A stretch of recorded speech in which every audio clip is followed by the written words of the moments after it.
Hello, this is One Who Walks First coming at you from Native America.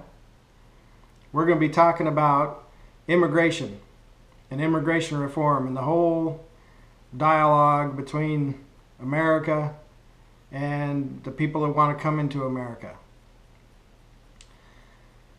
I'm talking to the typical family in America. Usually there's a mom, there's a dad, there's a couple of boys and a couple of girls, and your house is divided upon one thing: who's going to be the landlord. Because every 2 years you guys get to vote to see who's going to be the new landlord. It's going to be either the elephant or it's going to be the donkey. Basically the same animal. One gets elected, he puts money in his friend's pockets. The other one gets elected, he puts money in his friend's pockets. They do the same things, but they talk about the different things. For example, the landlord, the elephant, is going to lower your rent, make things a little bit cheaper, but he's going to be completely inappropriate, and he's going to expect that you don't do things. Like, he's going to make it illegal for you to have an abortion. And mom and the daughters, they don't like that because, after all, it's their body. And why should the elephant say anything about their body? On the other hand, you've got the donkey. He's a landlord.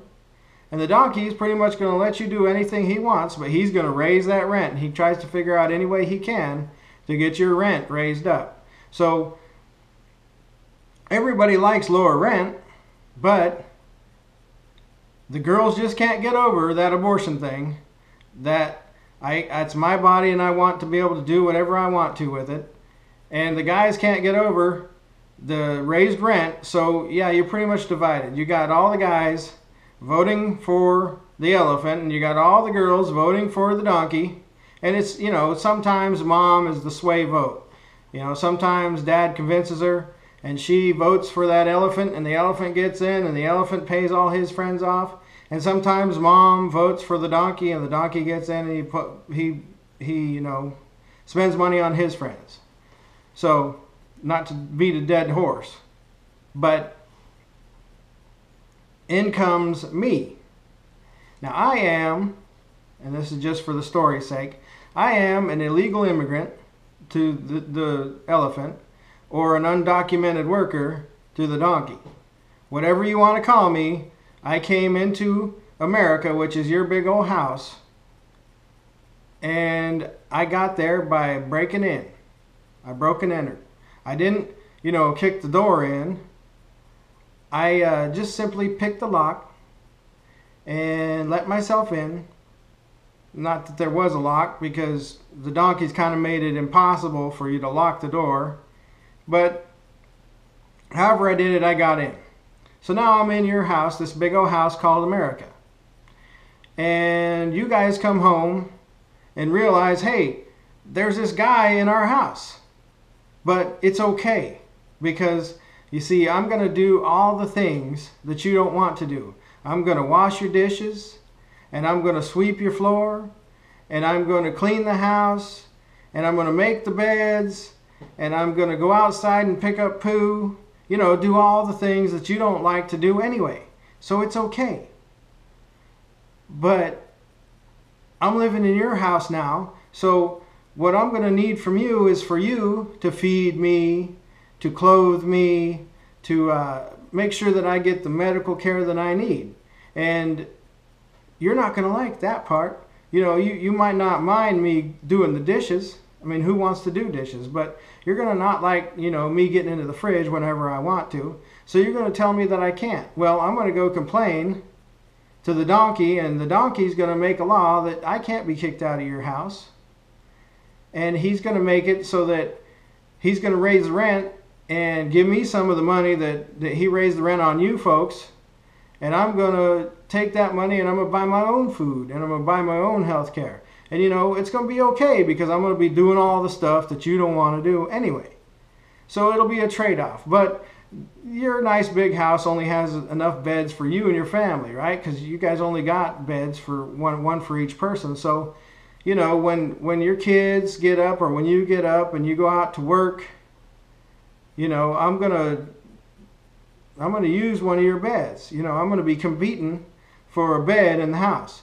And so if you come home one day and, you know, I'm in your bed, then that's tough, because the donkey's going to make it a law that I get to sleep in the bed. You know, it's only fair that I get to sleep in one of the beds. And so you're just going to have to wait, and you're going to have to look around and maybe find your own place to sleep until I get out of that bed, and then you can go back into the bed. But, you know, it's not going to stay that way. If you start trying to kick me out of your house, the donkey's made laws so that you can't kick me out of the house, and the donkey's going to make it so that you are called a racist, and you're going to be, you know, hassled by society because you are the mean, evil, racist person that doesn't want me in your house because I am a different skin color than you, and I speak a different language than you, and so you shouldn't want me out just because I'm different than you. No matter that now your rent's doubled because you got to pay for my food and my medical now. You're going to be fined if you don't get your medical, and it's going to go to me. You see how that works? But now I've decided, hey, I've got it pretty good here, and so I'm going to move in my uncle. Yeah, he's going to pick the lock too, and he's going to come through the door, and I'm going to help him out get through the door, you know, because he's not too good at picking locks like I am. And he's going to kind of, you know, I've got it good, so he's going to start taking some of the food out of the fridge too. And he's going to have to, you know, do some work, you know, if he wants to, but you're going to have to take care of him too. And it's not going to stop there.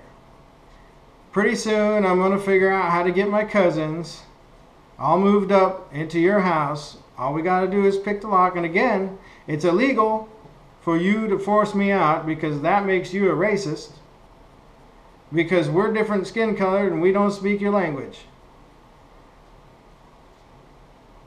You see where this is headed?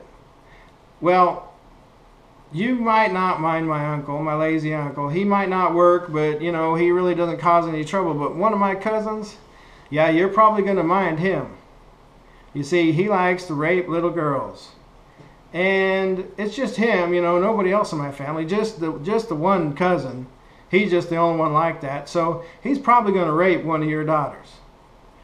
You know, and so you're going to catch him. And the donkey, he's going to, you know, get all upset because he raped your daughter. And what he's going to do is he's going to take one of your closets, he's going to empty out, and he's going to put my cousin in that closet. And he might make him stay in the closet for like up to a year, but don't worry, he's going to have a bathroom and he's going to have a nice bed, and you're still going to have to pay for him to eat. You know, while he's in timeout for a year in the closet, you're going to have to pay for that. And then when he's done being in timeout, you know, because he raped your daughter, then the donkey's going to kick him out of your house, right out the front door. Kick him right out of America. But you don't need to worry too much about that. I mean, you don't got to worry about my cousin, because next week he's going to pick the lock and come right back in. And then he's going to rape your other daughter. You know, because that's just what he does. You don't got no locks on the door, so what's to stop him from coming back in and, you know, raping another daughter? And it keeps going like this. Well, now I've got my uncle and both my cousins. I moved my nephew in and maybe one of my sisters. And so now you've got a problem, because now the daughters and the wife are realizing, hey, this isn't such a good deal. You know, all these undocumented workers or illegal aliens, they come into our house, they break in, they're eating all the food, they're getting all the free health care, they're getting, you know, whatever they need, because it's fair that we do that for them. But they're raping my daughters, they're assaulting my wife, they're beating me up. So what do? Well, I'm going to vote for the elephant. There's just one problem. The donkey made it legal for me and my cousins and my uncle and my sister and my nephew to vote. And now there's more of us than there are of you. So who are we going to vote for? We're going to vote for the donkey because he makes it okay for us to be here. He makes it so that we can just, live off of you. And so now we've gotten to the point where, why work? I mean, we get everything we need. It's all provided for by the English-speaking family that lives in America, the house called America. So why should we have to work? I mean, we don't like to work. We don't like picking up the dog poo, and we don't like washing y'all's dishes. We don't like, cleaning the house. In fact, we don't clean much anything. And so now, not only are you going to have to take care of us, any kind of mess we make, you're going to have to pick that mess up. Yep, and you're going to get tired of picking that mess up. So, eventually you're going to get so tired of picking up the mess that you're just going to stop picking up our messes. And the house is going to become a mess. It's going to be all trashed out. You see, because if you can't afford to have nice things, and it doesn't matter if you get nice things because you just trash them anyway, somebody else is ruining them, then what's the point of keeping things up? What's the point of even going out and getting to work? Why keep a job if you got to pay for all these undocumented workers living in your house, eating your food? What's the point? See, we came in your house because outside it was cold. Outside, the door was messes that we didn't want to clean up, that we'd made for ourselves. And so your house was nice, and it was warm, and there was plenty of food, and there was plenty of health care. And we just decided we wanted to come and take that from you. And so we did. And you let us do it. But you got to look at the bright side of things. You got to look at the bright side of things. You've let us get to the point where the donkey's going to be the landlord from now on. Yeah, now that we can vote, there's never going to be another elephant in office. He's not going to be the landlord anymore. But when my cousin rapes your daughters and they get pregnant, you won't have to pay for the abortion because it's going to be free. I'd like to tell you that I'm shocked at what's going on, but I'm not. You see, this kind of thing happened to my people 100 years ago. It's the same thing that's happening to you. The white man in America has become the new Indian. You're going to be progressively thrust out of the land that you call your own. It's going to be done little bites at a time, a little piece of land at a time, full backing of the U.S. government, and they got no problem killing y'all if you try and fight. They got no problem at all. They're going to starve you out. They're going to make you poorer and poorer and bring more of us in and more of us in until you can't fight back, until you're outnumbered hopelessly. And then you're going to be the new Indian. Welcome to the reservation, America.